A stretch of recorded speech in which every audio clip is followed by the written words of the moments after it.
कर रहे हो कुछ काम? मुझे तो नहीं लगता। So today I am teaching you how to make a microwave zoom, means reverse zoom.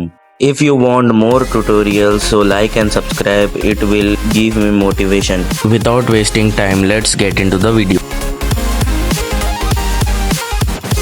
Add null object.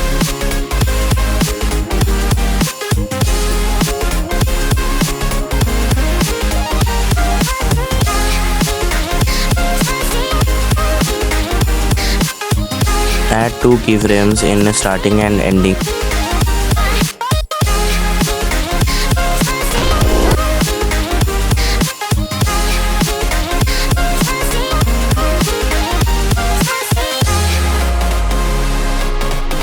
Add a keyframe where reverse is starting.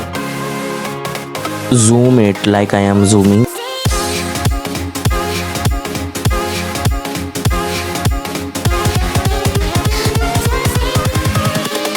Add the graph.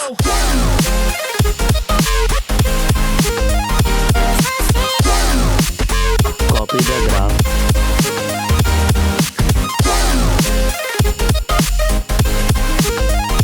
Paste the graph and reverse it. Add motion blur in both the clip because it is important. The process of making microwave zoom is completed.